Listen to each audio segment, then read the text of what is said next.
First of all, let me say this. There are a lot of conspiracy theories out there. I'm not interested in theories. I'm interested in facts. So the scholarship over the years that I've utilized are sources that are impeccable. For example, Anthony Sutton, professor at Stanford University, wrote 2 books. He wrote more than 2 books, but 2 books which are relevant to what I'm going to speak about. One of his books was Wall Street and the Bolshevik Revolution, and Wall Street and the Rise of Hitler. There he goes through a lot of trouble to document the connection between the leaders of the Council on Foreign Relations, which is an acronym also for Carnegie, Ford, and Rockefeller, who provided the main funding for this. Interesting.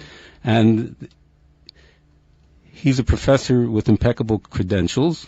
And then there is the late Professor Carroll Quigley, who was professor of political science at Georgetown University. Matter of fact, he was even quoted when Clinton became president in his inaugural address. He quoted Quigley as one of his people that he had studied under. So Quigley was very well known. The CFR loved him, and he decided that he would do a very nice thing. He would reciprocate the love and put out a book called Tragedy and Hope. Well, when it came out and it spoke so much about the CFR activities that they didn't want people to know about, they turned against him. And he himself then reassessed his position with them and wrote a book called The Anglo-American Establishment, where he claimed that a handful of people were running the world.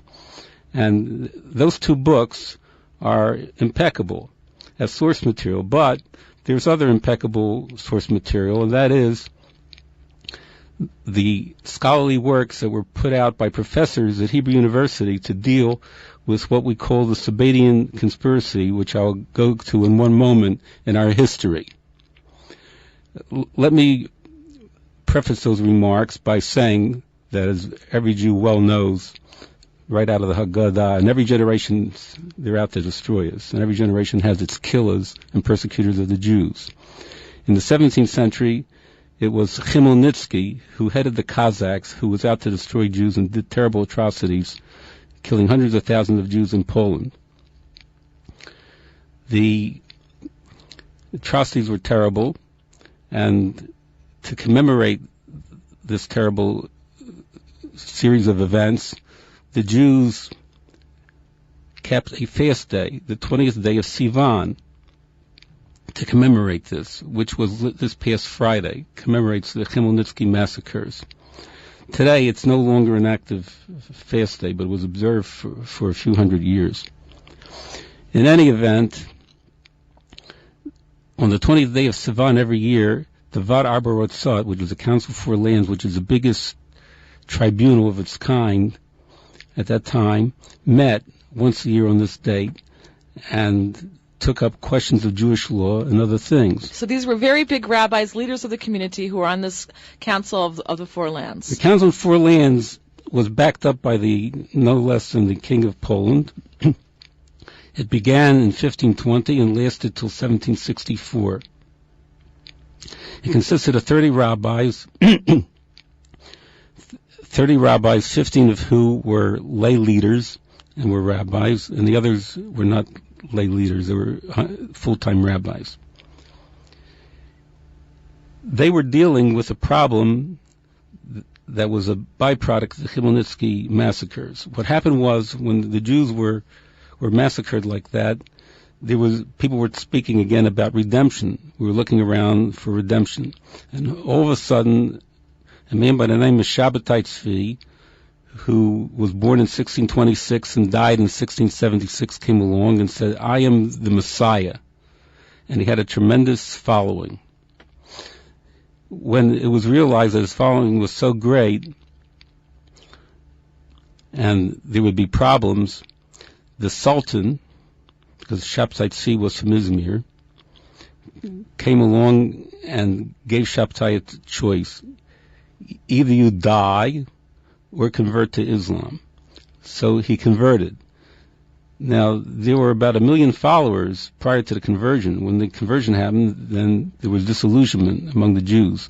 But there were some diehard people who set up different cults of Shabbatai Tzvi. And the worst one of them was called the Domeh, which was a secret organization. And the Domeh was based in Turkey and in Salonika.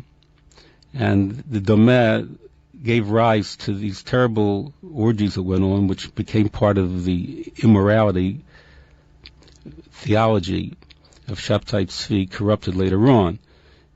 He apostatized himself 10 years before his death. So when he died in 1676, he had these cults doing all kinds of evil. And the reason that these followers of Shabtai Tzvi were doing evil was because what? Here's the thing. The Talmud says that the Messiah would come when everybody's good or everybody's bad. There is such a saying in the Talmud. So the Sabbatians said like this: it's impossible for everybody to be good. It's easy to be bad. So they turned around the Torah and they said, if you do an evil deed, then you will use up the energy of the universe, and it'll collapse, and you'll force the Messiah to come because you will have used up all the evil in the world. So whenever they engage in an orgy, they would make a bracha, and every day they would figure out a way to do as many sins as possible. Like if you eat chaylev, you're chayav karet. In other words, if you eat fat, according to the Torah, you're to be excommunicated from your people. So they would eat fat that was prohibited, non-kosher fat, from a kosher animal, which is chaylev, which is in that category, like eating blood from a kosher animal. So they would dafka do the opposite. They do the opposite in order to hasten the coming of the Messiah, which is totally ludicrous. These sound like people who were today fodder for all these Davidian, David Koresh cults and all the strangest cults you can find today. Would they be the same type of people? Same type of people, exactly. As a matter of fact, what happened was then after that, after Shabtai Tzvi died, one of the most powerful Sabbatian cults, as they were called, was a transformation of the Domeh, the most extreme cult, to Europe through an insidious person by the name of Jacob Frank. He died in 1791. Now the Frankists started to spread and take over entire communities and make them satanic. Matter of fact, no less a personality than the Nobel Prize winner Isaac Bashevis Singer describes how a community was corrupted in his Satan in Geray, which is based on very well documented history. So one of the sources that I use is the late Professor Gershom Shalom, who wrote a lot about Shabtai Tzvi. Shabtai Tzvi, the Mystical Messiah, is a very, very thick book in Hebrew and in English. It goes through a lot of things. So to say that he was involved in conspiracy theories is ludicrous, because he has documented studies. There are other professors also, through Gershom Shalom, that were involved with their students at the Hebrew University and are still continuing the Sabbatian studies, as they're called, because of the influence of this insidious group. And you can actually trace a line historically, which I do in my book, to the CFR from Shabtai Tzvi, and another organization called the Illuminati, which was founded in 1776 by Adam Weishaupt.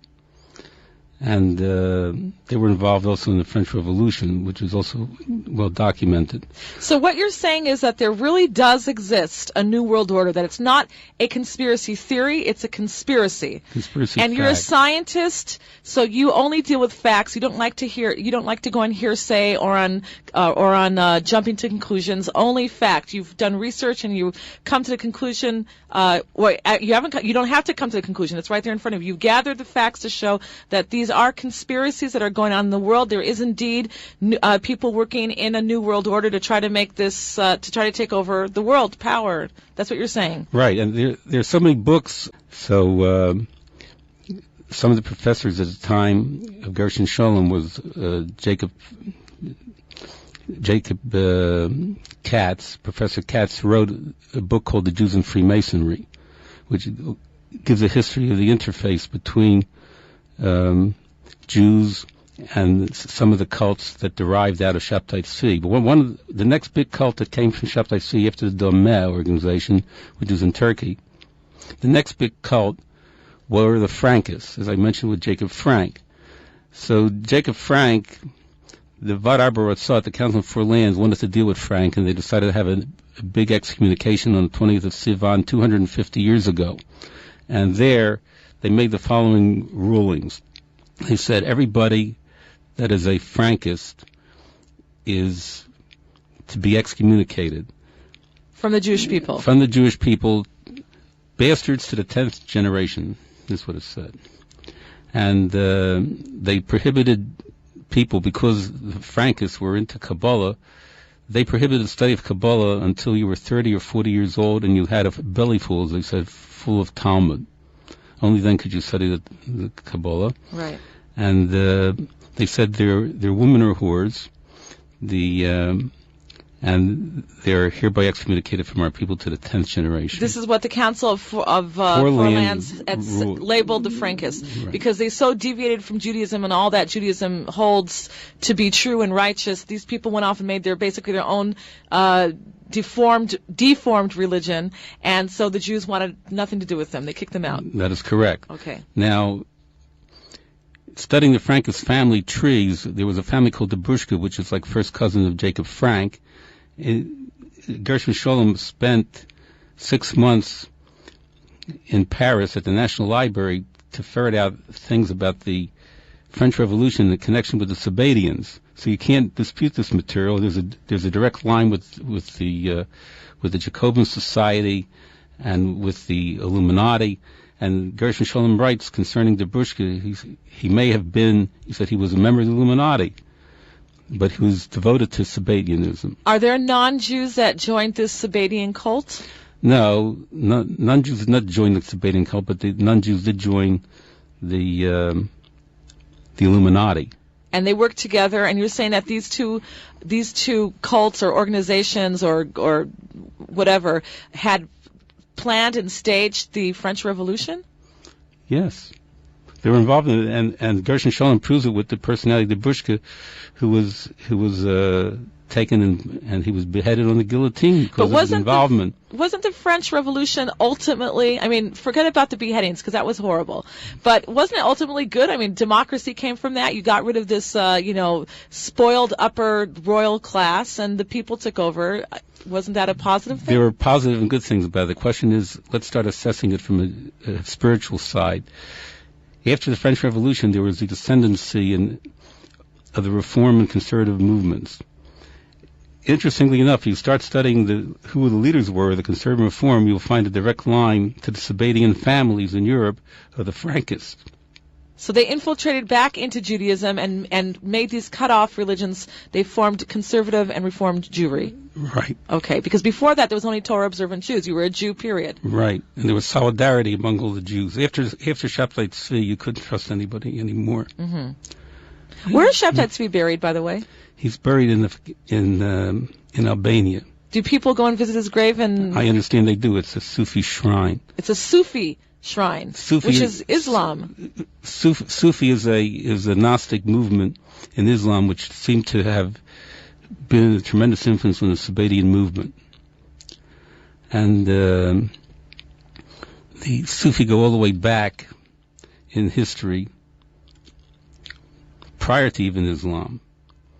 And this business about virgins being a gift if you kill for Allah came from a particular Sufi cult, which were also Illuminati, according to one of the experts.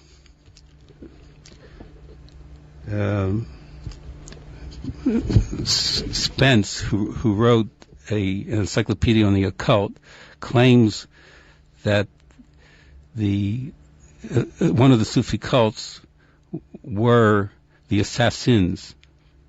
Why are they called the assassins from Hashish? The people would have Hashish, and Hassan ibn Saba, the old man of the mountain, had a bunch of people that would assassinate people, and because they had Hashish all the time, they were called assassins. So he equates the Illuminati with this movement.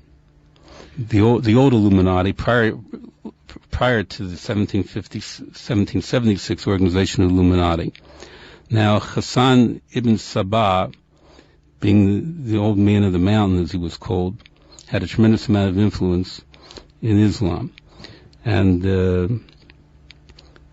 that entire Sufi cult.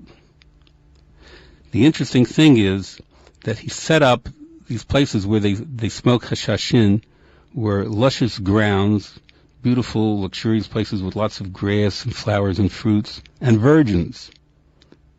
So this business about the virgin and the reward was done there by Hassan ibn Sabah. That's where they get their idea of heaven from. Right. Huh. That's where that came from. Interesting. You know. But this is all in Spencer's Encyclopedia of the Occult. He himself, Spence, the author, was a Rosicrucian. That's another Sufi group. I don't want to go into the Rose-Croix. So that's where that came from. So you're saying that there are all these different organizations. One is the Sabbatian cult, which are Jews that were kicked out of Judaism. There's the Illuminati, which were not Jews. They were Gentiles who had their own little secret thing. You've got today's Skull and Bones Society that we heard about with Yale University and President Bush and many popular, I shouldn't say popular, but many famous politicians today. Professor Anthony Sutton wrote about that in depth, too. He was the one that I just quoted earlier as being the author of Wall Street and the Bolshevik Revolution and Wall Street and the Rise of Hitler. So Anthony Sutton has written about that. He has a separate book out on that. Now I can tell you that in my 2 volumes, I start showing straight lines from the Illuminati and the Frankists, the Haskalah movement, the Jacobin Society, the Reform movement, and different years that initiatives had. The Illuminati were involved to destroy the Bible and biblical authority and to help promote biblical criticism in the university level.